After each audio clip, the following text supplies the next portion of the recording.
Hanji students, in this video we shall continue our study about how physical properties of elements affect their chemical behavior and chemical properties. Till now we have discussed three chemical properties of elements which are influenced by their physical properties. Also we have discussed about the variation in chemical properties of elements. Next chemical property that we can discuss is oxidation state of elements or oxidation states. By oxidation state we mean the charge upon atom. किसी भी atom ते किसी भी element ते कितना charge आ ਜਦੋਂ ਉਹ ਕਿਸੇ ਮੋਲੀਕਿਊਲ ਦੇ ਵਿੱਚ ਪਿਆ ਜਾਂ ਭਾਵੇਂ ਉਹ ਇਕੱਲਾ ਹੀ ਕਿਉਂ ਨਾ ਪਿਆ ਹੋਵੇ the charge upon atom when it is present isolated or in molecular form its molecule is formed with some other atom that charge is its oxidation state. तो ऑक्सीडेशन स्टेट बेटा कादे उपर डिपेंड करती आ ऑक्सीडेशन स्टेट पहला तो सानू ये पता हो दो तरह की होंगी positive oxidation state and negative oxidation state. Positive oxidation state किसी भी एटम से उदों आती है जो वो इलैक्ट्रॉन लूज करता तो negative oxidation state negative charge definitely उदों आता जो कोई एटम इलैक्ट्रॉन गेन करता वा. ठीक है, तो हुण अगर असी गल करिए अलॉन्ग द पीरियड, अगर आप गल करिए if we talk along the period, along the period we know size goes on decreasing, and with decrease in size the tendency to lose electrons decreases and is the opposite tendency to gain electrons increases regularly.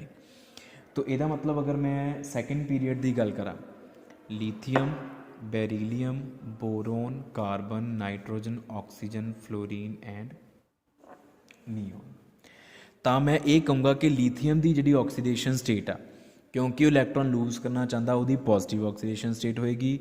ਤੇ ਅਗਰ ਆਪਾਂ ਉਧਰ ਦੂਜੇ ਪਾਸੇ ਗੱਲ ਕਰੀਏ ਨੀਓਨ ਦੀ ਤਾਂ ਉਹਦੀ ਨੈਗੇਟਿਵ ਆਕਸੀਡੇਸ਼ਨ ਸਟੇਟ ਹੋਏਗੀ ਜਾਂ ਲੈਸ ਪੋਜ਼ਿਟਿਵ ਹੋਏਗੀ. ਲੇਕਿਨ ਨੀਓਨ ਨੂੰ ਅਸੀਂ ਆਕਸੀਡੇਸ਼ਨ ਸਟੇਟਸ ਦੇ ਵਿੱਚ ਕੰਸੀਡਰ ਹੀ ਨਹੀਂ ਕਰਦੇ. ਉਹ ਕਿਉਂ ਨਹੀਂ ਕਰਦੇ? ਬਿਕੋਜ਼ ਨੀਓਨ ਜਿਹੜੀ ਆ ਉਹ ਨੋਬਲ ਗੈਸ ਆ, ਉਹ ਨਾ ਤਾਂ ਇਲੈਕਟ੍ਰੋਨ ਦਿੰਦੀ ਆ ਨਾ ਇਲੈਕਟ੍ਰੋਨ ਲੈਂਦੀ ਹੈ. It neither gains nor loses the electrons. So oxidation state upon oxidation state of all the noble gases always zero. तो जीरो ਨੂੰ ਫਿਰ ਆਪਾਂ ਆਕਸੀਡੇਸ਼ਨ ਸਟੇਟ ਕੰਸੀਡਰ ਨਹੀਂ ਕਰਦੇ, ਇਸ ਕਰਕੇ ਆਪਾਂ ਨੋਬਲ ਗੈसेज ਵਿੱਚ ਡਿਸਕਸ ਹੀ ਨਹੀਂ ਕਰਨਾ. ਆਪਾਂ ਫਲੋਰੀਨ ਤੱਕ ਗੱਲ ਕਰਦੇ ਹਾਂ. तो fluorine will be having negative oxidation state, lithium will be having positive oxidation state. Now what trend is followed if we move along the period? Along the period positive oxidation state decreases, positive oxidation state increases and negative oxidation state decreases. ਹੁਣ ਇੱਕ ਤਾਂ ਆਪਾਂ ਇਹ ਚੀਜ਼ ਦੇਖੀ ਆ ਕਿ lithium ਦੀ positive ਤੇ ਫਲੋਰੀਨ ਦੀ ਨੈਗੇਟਿਵ, ਕਿਉਂਕਿ ਲੀਥੀਅਮ ਇਲੈਕਟ੍ਰੋਨ ਲੂਜ਼ ਕਰਨ ਦੀ ਇੱਛਾ ਰੱਖਦਾ, ਫਲੋਰੀਨ ਇਲੈਕਟ੍ਰੋਨ ਗੇਨ ਕਰਨ ਦੀ ਇੱਛਾ ਰੱਖਦਾ. ਲੇਕਿਨ ਜਿਹੜਾ ਟ੍ਰੈਂਡ ਆ, ਹੁਣ ਦੇਖੋ ਟ੍ਰੈਂਡ ਦੇਖਣ ਨੂੰ ਬੜਾ ਹੀ ਡਿਫਰੈਂਟ ਲੱਗ ਰਿਹਾ कि ये ट्रेंड या ऑक्सीडेशन स्टेट जी पॉजिटिव तो नैगेटिव वो इस चीज़ से डिपेंड करनी है कि वो इलैक्ट्रॉन लूज करता या गेन करता. लेकिन किन्नी ऑक्सीडेशन स्टेट आ, magnitude of oxidation state depends upon how many electrons are gained और lost by the atom. If more number of electrons are lost by the atom, highly negative oxidation state. More number of electrons are gained by the atom, highly negative oxidation state. जो lose करने उदो positive oxidation state, gain करने negative. Then if we talk about less number of इलैक्ट्रॉन्स gained by an atom, then less negative. Less number of electron lost by an atom, less positive. हुण lithium दे कोल valence electron इक्को ही है, सिर्फ इसकी configuration की है 2s1, तो वो इक्को इलैक्ट्रॉन लूज करके हीलियम च कन्वर्ट हो जाएगा. तो यदि ऑक्सीडेशन स्टेट है +1, यदि ऑक्सीडेशन स्टेट होगी +1. बेरिलियम 2s2, ये 2 इलैक्ट्रॉन लूज करके हीलियम नोबल गैस कन्वर्ट होएगा, तो यदि 2 इलैक्ट्रॉन लूज करने की इच्छा +2. बोरोन की होएगी +3. देखो पॉजिटिव ऑक्सीडेशन स्टेट इंक्रीज कर रही है. Carbon will be having +4 as well as -4, because carbon जोड़ा वा वैसे तो कोवलेंट कंपाउंड्स बनाता, वो ऑक्सीडेशन स्टेट दोनों ही हो सकती है, पॉजिटिव 4 भी नैगेटिव 4 भी हो सकती है. Then next the positive oxidation state नहीं आनी. Nitrogen never loses इलैक्ट्रॉन्स.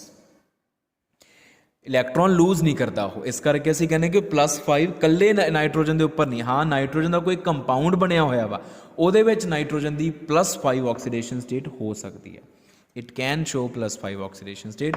ਪਰ ਅਗਰ ਆਇਨਿਕ ਕੰਪਾਊਂਡਸ ਦੀ ਗੱਲ ਕਰੀਏ ਤਾਂ -3, ठीक है। Then oxygen no positive oxidation state -2, fluorine -1। Now you can see positive oxidation state is increasing, +1 +2 +3 +4 +5 या -4 -3 -2 -1। नेगेटिव ऑक्सीडेशन स्टेट डिक्रीज कर रही है, पॉजिटिव ऑक्सीडेशन स्टेट इंक्रीज कर रही है। The magnitude of oxidation state depends upon number of electrons lost और gained by the atom, and sign of oxidation state is governed by whether electrons are lost और gained. ਹੁਣ ਅਗਰ ਆਪਾਂ ਇਹਦੀ third period ਦੀ ਗੱਲ ਕਰੀਏ, sodium, magnesium, aluminium, silicon, phosphorus, sulphur and chlorine, ਤਾਂ ਇਹਦੇ ਵਿੱਚ ਵੀ ਸੇਮ ਟ੍ਰੈਂਡ ਫੋਲੋ ਹੋਣਾ। ਪੋਜ਼ਿਟਿਵ ਆਕਸੀਡੇਸ਼ਨ ਸਟੇਟ ਇਨਕਰੀਜ਼ ਕਰਨੀ ਹੈ, ਨੈਗੇਟਿਵ ਆਕਸੀਡੇਸ਼ਨ ਸਟੇਟ ਡਿਕਰੀਜ਼ ਕਰਨੀ ਹੈ। +1 +2 +3 +4 and -4, then +5 and -3. Sulfur can show +6 oxidation state but only in compounds. +6 ion नहीं एग्जिस्ट करेगा, -2 +7 -1। इदा ही Cl ਦਾ +7 ਵਾਲਾ ਕਟਾਇਨ ਐਗजिस्ट नहीं करता, आइसोलेटेड नहीं ਹੁੰਦਾ।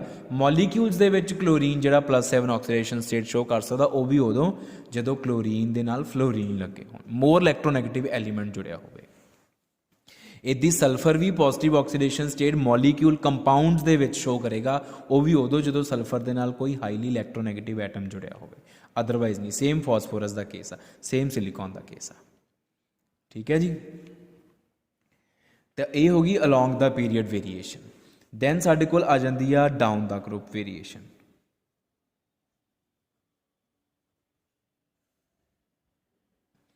तो डाउन द ग्रुप अगर आप वेरीएशन की गल करिए, down the group mean same group के members, then oxidation state remains same. वो क्यों? क्योंकि एक ग्रुप के जिन्ने भी मैंबरस होंगे उन्हों की valence electronic configuration is same, उन्हों की वैलेंस शैल की कॉन्फिगरेशन सेम होंगी है, तो वो सेम नंबर ऑफ इलैक्ट्रॉन्स ही लूज या गेन करते हैं नोबल गैस कॉन्फिगरेशन एक्वायर करने के लिए। इलैक्ट्रॉन्स आर लॉस्ट और gained by elements just to acquire stable noble gas configurations. इनू माइंड जरूर रखियो। तो सेम ग्रुप के जिन्ने भी मैंबरस होंगे आ उन्होंने सारिया की ऑक्सीडेशन स्टेट सेम रहती because their valence electronic configuration is same. But to this trend, इस ट्रेंड नू एक्सैप्शनस भी हैगियां, एक्सैप्शनल केसेस या एक्सैप्शनस।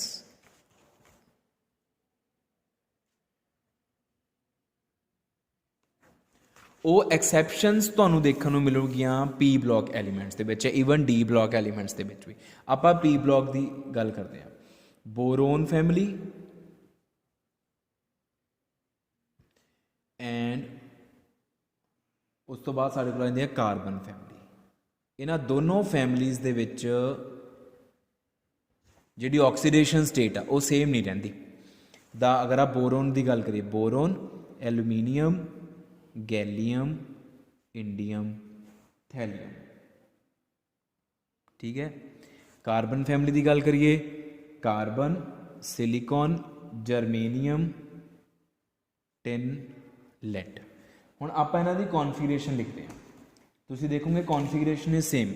बोरोन की कॉन्फिगरेशन लिखा, बैलेंस शेल की configuration is 2s2 2p1, this is 3s2 3p1, 4s2 4p1, 5s2 5p1, 6s2 6p1। Valence configuration is same. ऐसे ही carbon की भी 2s2 2p2, 3s2 3p2, 4s2 4p2, 5s2 5p2, 6s2 6p2। यह है valence configuration. जे आप complete करनी है, helium, neon, argon 3d10, krypton 4d10, krypton तो बाद जीनॉन 4f14 5d10। आ कंप्लीट इलैक्ट्रॉनिक कॉन्फिगरेशन। और जेड़ा मैं एक्सैप्शनल केस पढ़ाने लगे ਉਹਦੇ ਵਾਸਤੇ ਤੁਹਾਨੂੰ फुल कॉन्फ़िगरेशन पता होनी चाहिए है। Helium, neon, argon 3d10, krypton 4d10, xenon 4f14 5d10। ਹੁਣ ਹੁੰਦਾ ਕੀ ਆ, ਜਿੱਦਾਂ ਹੁਣ ਤੁਸੀਂ if you see gallium, indium and thallium, gallium and indium and thallium, ਇਹਨਾਂ ਦੇ ਵਿੱਚ ਆ ਜਿਹੜੀ ਵੇਲੈਂਸ ਸ਼ੈੱਲ ਆ ਉਹਦੇ ਅੰਦਰ ਡੀ ਐਂਡ ਐਫ ਸਬਸ਼ੈਲਸ ਆ ਗਏ, ਤੇ ਡੀ ਐਫ ਇਹਨਾਂ ਦੋਨਾਂ ਸਬਸ਼ੈਲਸ ਦਾ ਸਕਰੀਨਿੰਗ ਇਫੈਕਟ ਪੂਅਰ ਹੁੰਦਾ, ਹੈਵ ਪੂਅਰ ਸਕਰੀਨਿੰਗ ਇਫੈਕਟ। तो ਸਕਰੀਨਿੰਗ ਇਫੈਕਟ ਪੂਅਰ ਹੋਣ ਦਾ ਮਤਲਬ ਕੀ ਆ ਕਿ ਇਹ ਨਿਊਕਲੀਅਸ ਦੇ ਚਾਰਜ ਨੂੰ ਰਸਤੇ 'ਚ ਨਹੀਂ ਰੋਕਣਗੇ ਔਰ ਸਾਰਾ ਨਿਊਕਲੀਅਸ ਚਾਰਜ ਬਾਹਰ ਵਾਲੀ ਸ਼ੈਲ ਦੇ ਉੱਪਰ ਚਲਾ ਗਿਆ। ਆ ਨਿਊਕਲੀਅਸ ਆ ਡੀ ਐਂਡ ਐਫ ਹੋ ਗਈਆਂ, ਆ ਵੈਲੈਂਸ ਸ਼ੈਲ ਹੋ ਗਈ। Just to understand this is valence shell. ਇਹਦੇ 'ਚ ਕੀ ਪਿਆ, ਇੱਕ ਐਸ ਤੇ ਇੱਕ ਪੀ ਸਬ ਸ਼ੈਲ ਪਈ ਆ, ਇੱਕ ਐਸ ਸਬ ਸ਼ੈਲ ਇੱਕ ਪੀ ਸਬ ਸ਼ੈਲ। ਆ ਐਸ ਆ ਪੀ ਆ, ਠੀਕ ਹੈ। ਆ ਐਫ ਹੋ ਗਈ, ਮੰਨ ਲਓ ਆ ਡੀ ਹੋ ਗਈ, ਜਸਟ ਅਸਿਊਮ। मान लो मैं आ थैलीयम की गल कर रहा, आ 4f होगी, आ 5d होगी, आ 6s होगी, 6p। जस्ट टू अंडरस्टैंड हुण क्योंकि इन्होंने न्यूक्लीयस के चार्ज नूं रस्ते 'च नहीं रोकना, सारा न्यूक्लीयर चार्ज बाहर चला गया। हुण न्यूक्लीयस चार्ज जो बाहर चला गया तो बाहर वाली शैल कोल दो सब शैल्स आ एस एंड पी। हुण क्योंकि एस का पैनीट्रेटिंग इफैक्ट ज़्यादा हुंदा, penetrating effect means tendency to remain close to nucleus. S जिहड़ी आ वो न्यूक्लीयस के नेड़े रहिंदी एस कंपेयर टू पी। तो इहदा मतलब एस दे विच जिहड़े दो इलैक्ट्रॉन्स आ उन्हां दे उपर आ एस वाले दो इलैक्ट्रॉन्स आ, इन्हां दे उपर न्यूक्लीयस का चार्ज बहुत ज़्यादा आ गया। पी का एक इलैक्ट्रॉन आ उहदे उपर न्यूक्लीयस का चार्ज इन्ना ज़्यादा नहीं आया। थैलीयम की गल कर लो, ठीक है। जे हुण तुसीं लैड की गल करनी है, लैड विच भी सेम टू सेम चीज़ ही है, बस उहदे च की आ पी दे विच दो इलैक्ट्रॉन्स हो जाने आ। हुण ऑक्सीडेशन स्टेट कादे उपर डिपेंड करती है, किन्ने इलैक्ट्रॉन लूज होंदे या किन्ने इलैक्ट्रॉन गेन होंदे आ। हुण बोरोन जिहड़ा आ इट शोज़ +3 ऑक्सीडेशन स्टेट, क्योंकि ये अगर आप इस 3 इलैक्ट्रॉन कढ़ देंगे तो हीलियम बन जूगा। तो बोरोन की ऑक्सीडेशन स्टेट है +3, एलूमीनीयम की भी मोस्टली +3, गैलीयम की +1 भी होंदी आ +3 भी होंदी आ, इंडियम की +1 भी होंदी आ +3 भी होंदी आ, इदां ही थैलीयम की +1 एंड +3, लेकिन +1 is more dominant. Thallium shows +1 oxidation state. हुण बोरोन फैमिली दे विच सारे मैंबरां दी ऑक्सीडेशन स्टेट सेम ही नहीं रहेगी, आपां तां हुणे पढ़ के सेम हुंदी। उहदे पिछे कारण की आ, कारण आह आ कि intervening d subshells and f subshells have poor screening effects due to which they do not screen the nuclear charge in between the inner electrons, the d and f electrons, they do not screen the nuclear charge. So nuclear charge is highly felt by valence shell. In valence shell there are two subshells, s subshell and p subshell. Since s subshell has more penetrating effect, so it remains close to nucleus, and the electrons in s subshells are very tightly held by the nucleus as compared to the electrons in valence p subshell. So the electrons are highly difficult to remove from valence s subshell because they are very tightly held by the nucleus. They don't even participate in bonding. Neither they can be removed nor they can be shared by the atom. So अगर वो remove भी नहीं होंगे, share भी नहीं होंगे, तो फिर सिर्फ इक्को इलैक्ट्रॉन रिमूव होएगा। अगर आप बोरोन फैमिली के हैवीयर मैंबर्स की गल करिए, हैवीयर मैंबर्स मीनस नीचे वाले, तो वह सिर्फ पी वाला इलैक्ट्रॉन रिमूव होएगा। इस करके थले वाले एलीमेंट्स +1 ऑक्सीडेशन स्टेट शो करते हैं।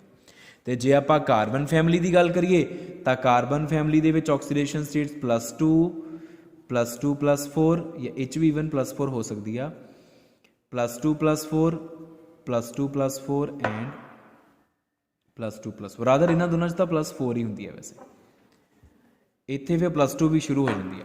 और लैड ओनली +2, +4 तो बहुत ही rare.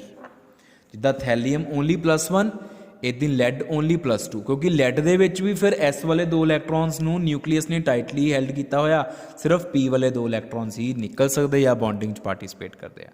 And this effect is called inert pair effect, which is very important. What is inert pair effect? The reluctance of s electrons to participate in bond formation or to get removed due to poor screening effect of inner D and F subshells. अंदर वाली D and F subshells के poor screening effect करके S इलैक्ट्रॉन्स का bond formation participate करना या remove होना ਉਹਦੇ ਲਈ ਉਹਨਾਂ ਦੀ ਮਨਾਹੀ reluctance is called ਇਨਰਟ pair effect. ਤੋ ਇਹ ਐਕਸੈਪਸ਼ਨਲ ਕੇਸਿਸ ਜਿਹੜੇ ਆਪਾਂ ਡਿਸਕਸ ਕੀਤੇ ਆ। ਇਸ ਤੋਂ ਇਲਾਵਾ ਅਗਰ ਆਪਾਂ ਗੱਲ ਕਰੀਏ ਆਕਸੀਡੇਸ਼ਨ ਸਟੇਟ ਦੇ ਅੰਡਰ ਤਾਂ ਟ੍ਰਾਂਜੀਸ਼ਨ ਮੈਟਲਸ ਜਿਹੜੀਆਂ ਵਾ ਉਹ ਵੀ ਐਕਸੈਪਸ਼ਨਲ ਬਿਹੇਵੀਅਰ ਸ਼ੋ ਕਰਦੀਆਂ, ਉਹਨਾਂ ਦੇ ਵਿੱਚ ਵੀ ਵੇਰੀਏਬਲ ਆਕਸੀਡੇਸ਼ਨ ਸਟੇਟਸ ਦੇਖੀਆਂ ਜਾਂਦੀਆਂ ਤੇ ਈਵਨ ਜਿਹੜੀਆਂ ਇਨਰ ਟ੍ਰਾਂਜੀਸ਼ਨ ਐਫ ਉਹਦੇ ਵਿੱਚ ਵੀ ਸੇਮ ਚੀਜ਼ ਹੀ ਆ। ਸਿਰਫ ਔਰ ਸਿਰਫ ਐਸ ਬਲੌਕ ਦੇ ਜਿਹੜੇ ਐਲੀਮੈਂਟਸ ਆ alkali metals and alkaline earth metals ਉਹ ਉਹਨਾਂ ਦੀ ਫਿਕਸਡ ਆਕਸੀਡੇਸ਼ਨ ਸਟੇਟ ਆ and they always show positive oxidation state. Otherwise p block ਦੇ elements they can show positive as well as negative oxidation states. ਆਪਾਂ ਹੁਣੇ ਪੜ੍ਹ ਕੇ ਆਏ ਕਲੋਰੀਨ ਹੋ ਗਿਆ ਜਿੱਦਾਂ ਕਿ ਉਹ +7 ਵੀ ਸ਼ੋ ਕਰ ਸਕਦਾ, -1 ਵੀ ਸ਼ੋ ਕਰ ਸਕਦਾ ਵਾ। ਤੋ ਪੀ ਬਲੌਕ ਦੇ ਐਲੀਮੈਂਟ ਜਿਹੜੇ ਸਪੈਸ਼ਲੀ ਜਿਹੜੇ 17 ਗਰੁੱਪ ਦੇ ਮੈਂਬਰਸ ਆ ਜਾਂ 16th ਗਰੁੱਪ ਦੇ ਮੈਂਬਰਸ ਆ ਉਹ ਪੋਜ਼ਿਟਿਵ ਨੈਗੇਟਿਵ ਦੋਨੋਂ ਹੀ ਸ਼ੋ ਕਰ ਸਕਦੇ ਆ। ਲੇਕਿਨ ਐਸ ਬਲੌਕ एक ऐसा ब्लॉक आ पीरियोडिक टेबल का जिहड़े सिर्फ और सिर्फ इक्को ऑक्सीडेशन स्टेट शो करते हैं, वेरीएबल ऑक्सीडेशन स्टेट शो नहीं करते और वो ऑक्सीडेशन स्टेट पॉजिटिव रहिंदी आ। और पूरे ग्रुप दे विच चाहे फर्स्ट ग्रुप लगा लो चाहे सैकेंड ग्रुप लगा लो ऑक्सीडेशन स्टेट सेम रहिंदी है। चाहे तुसी फर्स्ट ग्रुप लगा लो लिथियम सोडियम वाला या दूजा ग्रुप लगा लो चाहे बेरिलियम मैग्नीशियम वाला। This is all about the oxidation state. The last chemical property that we can discuss is reactivity of metals and non-metals.